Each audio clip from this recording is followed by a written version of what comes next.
All right, everybody, it's about that time. We are doing weekly wine picks, week 3. I am back here with some very, very delicious wines for you this week. And I think you're going to be really excited because this sort of brings us into that cool fall weather, sort of smoky, but like we also love that it allows us to have some more spiciness and intensity. And I think we've delivered on both of these wines. I think these are really, really huge standouts that you're going to be super excited about. And of course, we're talking about Spain and we're talking about Bordeaux. So I think, two regions that seem sort of unrelated in a lot of ways, and in a lot of ways they are, but they're coming together tonight for a little weekly wine pick session with me. So 2010 Spain, what was it like there and why do we care? Well, this is coming from Rioja in 2010, and Rioja largely considered the best vintage in 50 years. So widely regarded as a vintage, not only that was super drinkable young, but also can go the distance. So every critic was really excited about it. And of course, they all got scooped up pretty early on. And then the higher end wines are just nearly impossible to find. And if you can find them, they are insanely expensive. Luckily for you today, this is a 2010. This is a 2010 El Centimo Crianza. So that means it's aged a little bit less. So for those who don't know the designations in Spain, which is fine, you've got a couple different designations that denote aging requirements. Doesn't always denote quality. And I do want to mention that I think that's one of those things that people see and they're like, oh, it's aged long, therefore better. So like all things, exceptions to the rules. A lot of times, yeah, like, because why would you age a wine longer if it's not that good, right? That would be not cost effective. But this is Crianza, so you'll find that on the back of these labels here, kind of right under. There you go. It says Crianza, which means it has been aged for a minimum of 24 months and 6 months in oak. And of course, because we're in Rioja and we're dealing with the Tempranillo grape, we're often dealing with American oak. Rioja is one of those wonderful regions in Spain in general known for using American oak over French oak, which of course is what we're going to be doing in this wine over here. Like I said, 25 bucks, 2010, age at the winery. They did all the work for you. Hooray. Spain is already an awesome region for value, but I think this is a perfect example of a lot of times not only great wines that you can get at inexpensive prices, but also age. One of those great ways that you can find wines if you're someone that loves age. I think Spain is a great way to go because one, they're super ageable, and two, they're often not as crazy expensive as other regions that you might have to buy, from their personal sellers. So I love Spain for that reason. I will say this particular wine has a little bit of Garnacha and Graziano. Sort of not a weird thing to do, but certainly when you see Spain and when you see Rioja in particular, your mind immediately goes to Tempranillo. Tempranillo being one of those grapes that can take on a lot of different personalities. For me, Tempranillo always has sort of a spicy quality to it. So it's sort of like a spice box meets Pinot Noir, maybe meets a little bit of like Grenache, which is blended into this. So age, what does age do to a wine? Well, of course, it's going to affect the color, which you can kind of see here. Ooh, don't want to spell it on my computer. That would be bad. You can kind of see here is starting to fade a little bit. So when I Coravin this just a few minutes ago, you could start to sort of see those colors start to fade into those like really pretty sort of more brown hues, and brown in a good way, more of those like autumnal colors. So more of those golden reds instead of bright purpley reds. And that's where this wine is going now. And of course, it's fairly opaque. I don't know if you can see it underneath, just how light bodied this is. So it's a thinner skin grape, but like I said, it can take on a little weight. And with the addition of Garnacha, which is also Grenache, and Graziano, you've got a wine that's got a little complexity, but also a little bit more intensity. So let's drink, shall we? Yeah, there it is. I love wines with age. So in addition to all the visual cues you're getting with age, you're also getting what we like to call those secondary and tertiary aromas and flavors. And what does that mean for all of you who are like, stop speaking wine geek? I hear you. It's annoying. Tertiary, secondary flavors, literally the things that come second and then third after the primary fruits start to back off. So you think of a wine's life cycle in its youth. The grapes are pressed, they're made into wine. Hooray. There it is. Super fruity, super juicy. Really think of like a pie being baked. So there's like a fuzzy flying around. Think of like a pie being baked and then all of that fresh fruit coming right out. as that wine starts to age, it's going to start diving into some of these other things. So depending on the grape, depending where it's from, and then also depending on what age it is, you'll start diving into the things like more of those earthy things, more of those spice boxes. And sort of what happens in a very surface, sort of elementary way of explaining it is that primary fruit, that baby fat starts to sort of peel away, and underneath of that, you've got layers and layers and layers of different things. And as a wine starts to age, it starts to dive deeper and deeper and deeper into that hole. And that is why we get a lot of, super old wines that can smell like dirty socks and old basements and all those funky things. Those are the like really, really tertiary stuff. But we're kind of in the middle here at 10 years old, not super, super old, but just in that place where the primary fruit is starting to back away to allow some of the other things to come through, which I really like. A wine at like 10 to 15 years of age. It's sort of that perfect place where you don't lose all that baby fat, you don't lose all that good fruitiness, but you're still getting in all of the other fun sort of like tertiary, secondary things. One of those things is, of course, leather. Leather I always get with aged Tempranillo. You get that sort of like leather sofa, leather chair. It's a little bit woodsy. It definitely, I think of like Cabernet as going into those deep herbaceous flavors. And I think of Tempranillo really getting into like, I think of like your like grandpa's house, right? Which is like cloaked in leather and like plaid, and like he was like smoking a pipe, and maybe there was like a fireplace going. That's sort of the image that I have with this wine. It's just like old man, fireplace, pipe going, lots of leather. That's where I am right now with this glass. And maybe there's like a pie being baked in the background, but getting a little bit of that leatheriness, getting a lot of that spice, and then getting that like sort of sweet tobacco. And tobacco is another big, big marker for Tempranillo. If you're getting tobacco, you're getting all that spiciness, and you're getting more of those red fruits, which is definitely what you're getting in this wine. You're probably somewhere in like Tempranillo land. So let's taste it.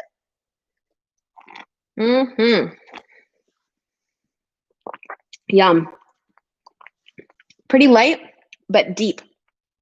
So, old world wine, fruits, it's a ripe vintage. It's a beautiful 2010, gorgeous vintage, gave you a lot of opulence, gave you a nice long hang time. The difference being, think old world styles. So you're not dealing with really rich, ripe, intense fruit. You're dealing with fruit that, again, has been aged, but even early on in its life, you can tell this was not a wine that was like big, bouncy, bright fruit. This was like a wine that kind of like sat back on its heels, sort of like this Bordeaux we're going to get into in just a moment. Think of the fruit profile as being a little bit on the ripe to slightly underripe side, versus somewhere like in Napa or anywhere in the New World where you're dealing with ripe to maybe left on the counter, maybe turned into compote, maybe baked into a pie. We're sort of on this side of the spectrum here, where you're getting that fruit that's just in that sort of perfect, maybe slightly before spot. All of that gorgeous leather, that spice box, that's really coming through on the palate, which I love. But it's easy, it's drinkable, it's delicious. It's one of those wines, it's $25 that you should be stocking up on and like getting in tanker loads for dinner parties. I could drink this by itself for sure, but I would also, one of the rare red wines that I would love with a little cheese. So some like great hard cheese with it, maybe some charcuterie. I don't think it has the body to fully stand up to a steak, and that's, Tempranillo like this, not really, not surprising, but you think about what grows together goes together. What are our favorite Spanish foods, right? We love things like chorizo. We love things that, maybe have been like roasted over fire, smoked meats, cured meats, hard cheeses. So you think of like manchego would be really delicious with this wine. And I think, you have to be thinking in that mindset of Spain when you're thinking about pairing this wine. I have to tell you, the amount of people that I've talked to in my life that just, we talk about wine, they're like, where it has really, really good value, where I'm buying tons of wine. I have to say, like 9 times out of 10, the answer is always Spain. They're like, what about Spain? I'm like, yes, you're right. Spain is delicious. The thing is, finding these wines isn't always super easy. And of course, these are both going to be available on wine.com. And then the other thing is, because they are such value, and this is one of those like sort of insider things. Like I find that oftentimes they sort of get passed over, and people see the price and they see the vintage. It sits on shelves in wine shops for too long, and like these are wines that I think deserve a little bit more attention, and oftentimes they get sort of like pushed back into the background. And so I love that we're bringing this to light. I love that this is so delicious and aged for you. This is 14% alcohol for those who are wondering. I always love looking to see like what they have in the back here to see what what they think we should be drinking. Do we get it right?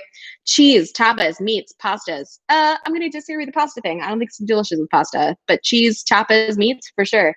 Very delicious with all of the above. I'm just not sure like what pasta you would go with this. I don't know. I guess a bolognese could kind of work, but yeah, if you're going to go pasta, definitely don't go white sauce because no bueno. Yeah, we're going to switch the other wine. I am Coravining. Hello. If you don't have a Coravin and you love wine, well, there's a problem there. I love my Coravin. I use it all the time. In fact, I have two, just in case, you know, I like need to travel or need to like share it, or just, I don't know, why wouldn't you have two? We are diving into Bordeaux land. I love Bordeaux. In fact, I was here in Bordeaux in 2015, and it was wonderful. And I remember, you know, I was there in July.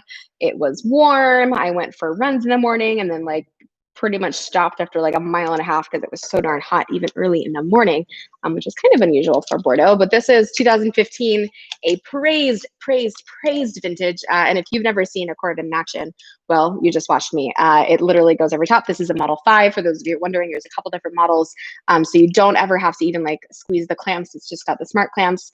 I left the cork in. You don't do anything to the cork. I do take off the capsule to protect the needle because this is a surgical needle that goes in. So we don't like to I actually just broke a second one today because, and I will tell you, maybe I should grab this. Oh, there it is. Okay, so do you want to see what happened? So this wine here on the very top had this little, I don't know if you can see it, this little metal disc, and it sat right on the top of here. And I just thought that maybe, I don't know, it was kind of like caked over, and I thought it was part of the cork. And I was like, that's an off color cork, but whatever.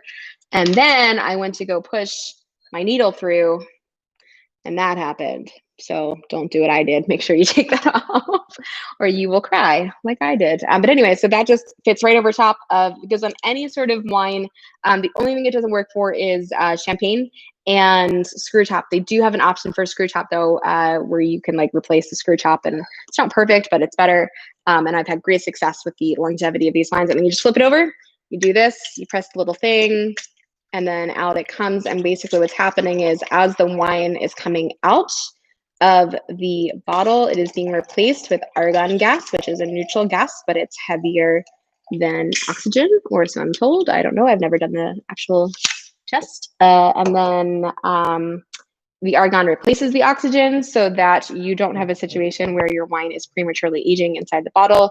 It sits basically on top of here so that your oxygen, your rate of exchange for oxygen through the cork sort of remains the same. And you can literally, like I could hold on to this wine for like another 10 to 15 years if I really wanted to, but like why? Okay, Bordeaux. What do you need to know about Bordeaux? Well, there's two banks. There's a left bank and the right bank. We are on the left bank today in Saint-Julien, which is sort of like in the center there, like northern center. So the main places that you need to know about on the left bank of Bordeaux are going to be Margaux, Pauillac, Saint-Julien, probably a few others too, but we won't get into that today. So Saint-Julien, why is that famous? Well, you've got several famous houses in Saint-Julien, and one of the things you should absolutely know if you're diving into the world of Bordeaux is the 1855 classification of Bordeaux. It was done by this guy named Napoleon. I don't know if you've heard of him, but he's kind of famous.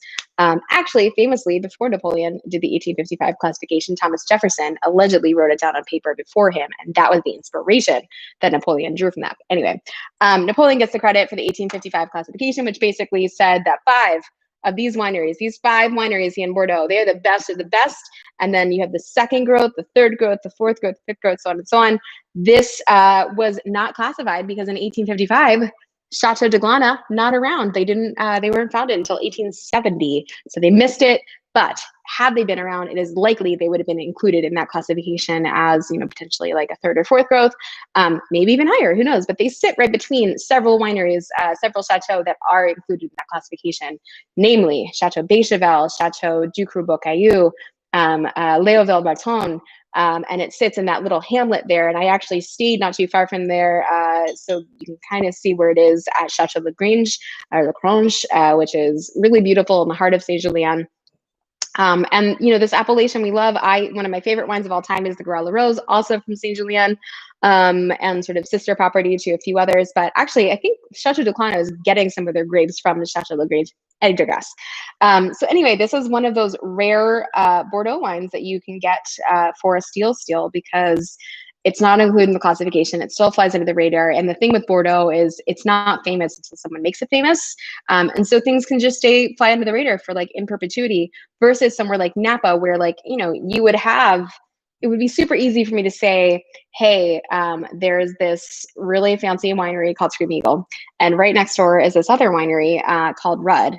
And you should check out Rudd because Scream Eagle is $2,600 a bottle on the press wine list, and Rudd is, about 300, 400. Right next door to that, you've got Harbison, you've got Tench Vineyard from Bevan. And anyway, the moral of the story is, in Napa, it's super easy to say things like, hey, this vineyard is right next door, you should try it out. In Bordeaux, for whatever reason, there is this like odd stigma that exists there where you can still get wines that are literally a fraction of the price. So this is $39. Its next door neighbors are anywhere from $120, $130, all the way up to $300 a bottle. And yet this is $39. I don't understand it, but here we are. That's sort of the Bordeaux, the beauty of Bordeaux, and why, Bordeaux is sort of like, I don't know, I wouldn't say like got a bad rap for any reason, because like Bordeaux is still the most expensive wine in the world in many places. But I do think that, like, unlike Burgundy, Bordeaux has just always been this region that, has gotten expensive, but not to the degree that Burgundy has. And so, you can still get crazy, crazy wines from Bordeaux that are just incredible, and they're a fraction of the price. And this is one of them. And in fact, I am going to be doing a standoff of some of the more expensive ones coming up. So I'm going to be doing a standoff of the 2010 vintage I mentioned, 2015, because that sort of is the point of this video, right? This is Weekly Wine Picks. We are themed by great vintages in Europe that you can get for a fraction of the price. 2015 vintage, like I said, I was there. It was warm. Was heavily, heavily praised. Some great 100-point wines that came out of that vintage that we know and love today, but they're crazy expensive. Who can afford them? All the 2015s. 2015 was a great vintage for people who loved a little bit more ripeness, a little bit more opulence. For Bordeaux, Bordeaux is still a cooler region. It gets a ton of fog. It's very wet, often plagued with a little bit of rain, and it sits right kind of like out this body of water, and it's super shallow soils. Saint Julien, Pauillac, known for more of these like gravelly soils. Not that really matters at this moment in time, but just so you know. And again, 14% alcohol if you're counting. So let's dive in. Yeah, cool. Really sort of opulent, but understated at the same time, and I love that. Man, if I were just blinding this wine off of the nose and that's all I got to work with, I'd be like, this is at minimum $150 bottle of wine. Super beautiful, gorgeous, like really, really nuanced, very precise, honed in wine. Gorgeous.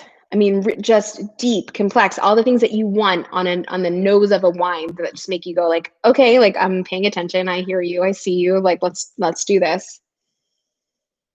A lot of different things going on here. So everything from black violets to roses to cherries. I mean, this is a blend, and I'm forgetting. I'm going to pull this up for just a second because I don't remember what the blend of this is. But I know there's a bit of Merlot. I know it's Cabernet focused because this is the left bank.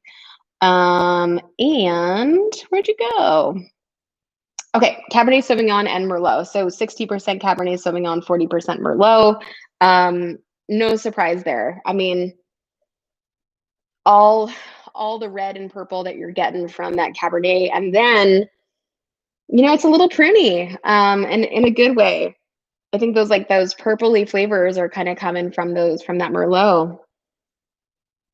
So just as an FYI, I mentioned left bank, right bank before. Left bank, you're mostly dealing with Cabernet focused or Cabernet dominated wines, Cabernet Sauvignon dominated wines. Right bank, you're dealing with more Merlot and Cabernet Franc dominated wines, just as a general thing for those of you who are sort of keeping score, trying to figure out what's going on. So Pomerol, Saint-Emilion, those are the wines that you're going to find in the right bank, of course, famous for having Chateau Petrus and Le Pen on that side, famous on this side for having all the first gross, like Chateau Latour and Chateau Lafite Rothschild, Mouton Rothschild, and so on, Hope Brion, and so on and so forth. Margot, that's the last one.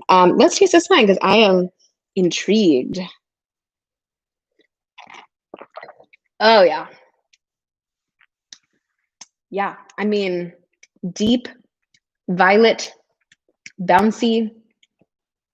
Interestingly, I thought it would have like a lot more aggression when it comes to the tannins. It does not. It does not have like intense, drying, puckery tannins. It's really, really nice and round and smooth.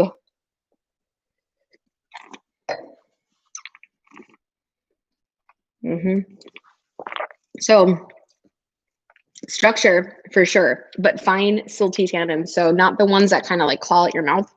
The ones that sort of just like give you a little bit of a bottom. So think like if you're, wading in the ocean and you feel that really fine, soft sand at the bottom of your feet, that's sort of the tannin that we're talking about here. Really silty, there to give you support, but does not overwhelm and lets you enjoy the rest of what's going on. Do you like that analogy? I like that analogy. It's big, but in an understated way, in a way that sort of pulls back. And for those just joining and who maybe missed this is Chateau du Boulana from Saint-Julien 2015. So very, very praised vintage in Bordeaux, one that elicited a lot of high soaring wines. And as a result, a lot of high priced wines. But this wine is only $39 on Wine Access. So hooray. I think this is one of those wines that could blow up. This is one of those Bordeaux properties that like you're gonna buy at $39 today, and in 5 years you're gonna see it for $139.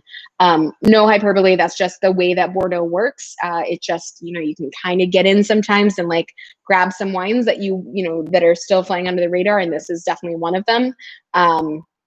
Man, really, really dialed in wine.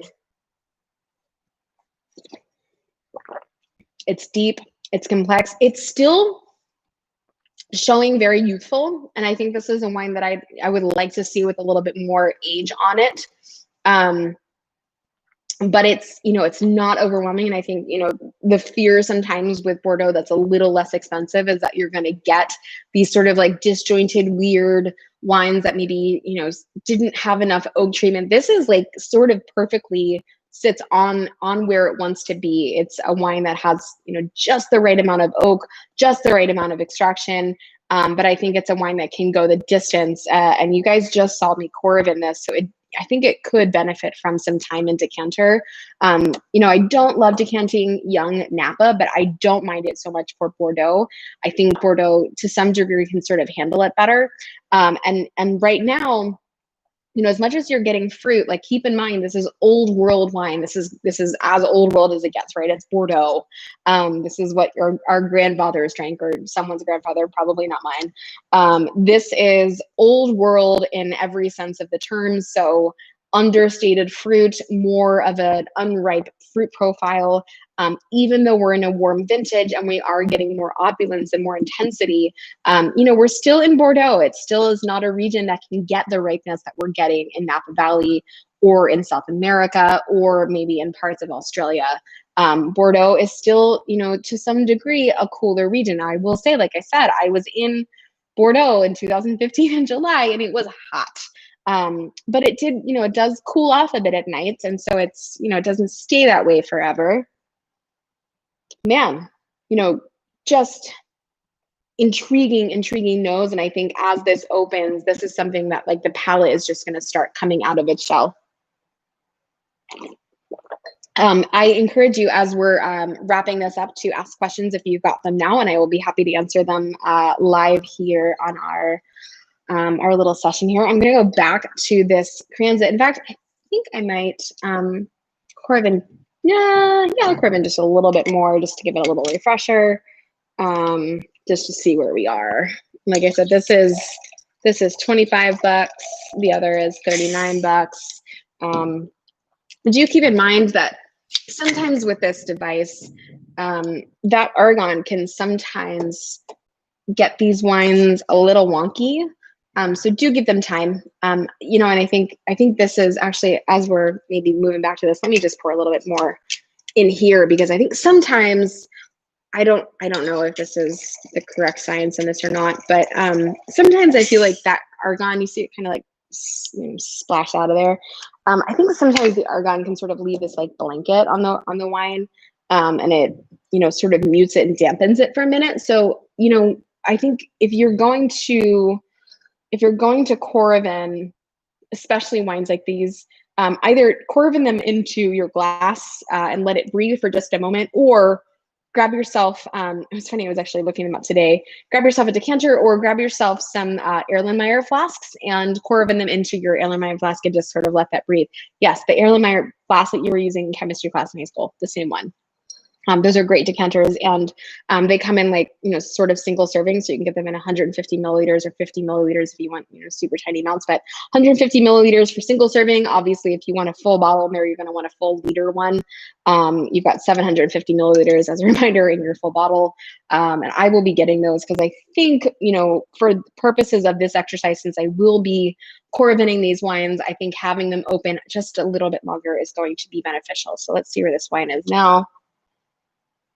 Yeah, see, sometimes that happens. That wine just sort of like closed up on me after I Coravin a little bit more. That's sort of annoying. So just give it a moment to sort of like relax, do what it's doing, because the nose is really, really muted right now.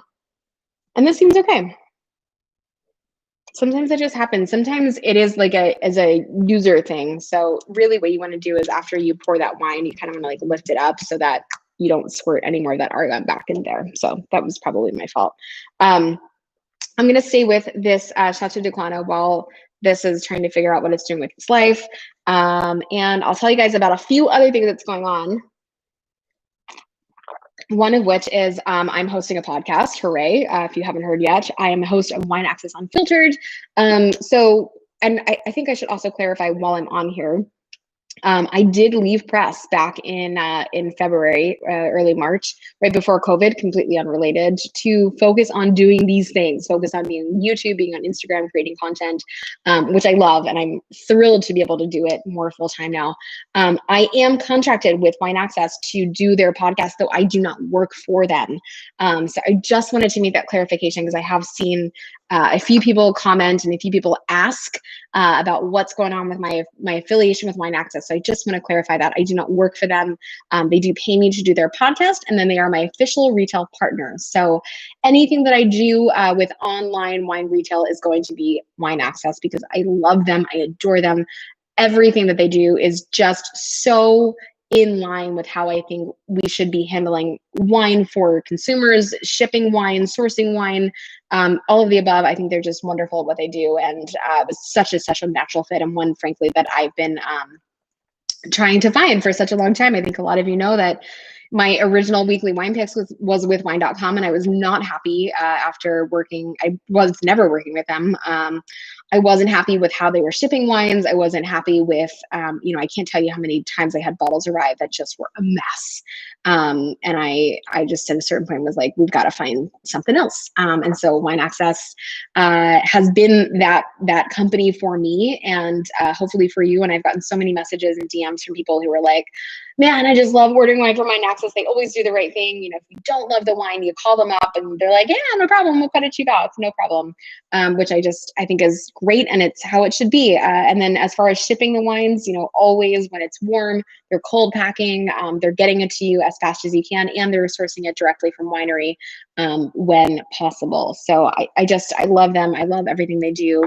And they do have two different sort of ways that you buy wine from them, just as an FYI, in case all of the wines, I should add, that I'm doing for weekly wine picks are in-store wines. So you have two different types. You've got the limited time offers, and you've got in-store with Wine Access. And as you get to know them, you'll sort of figure this out. So limited time offers are wines that are sometimes sort of pre-offers. So they're wines that maybe haven't landed yet that they're giving you access to first. And so there's limited amounts of them for a limited time, usually for about anywhere from like 48 hours to like a few days. You buy them, and then They ship them to you when they're ready to go. Sometimes it's, not that long. Sometimes it can be a month, depending on the actual wine. And so these are wines that are in store. So these ship next day, depending on what state you are.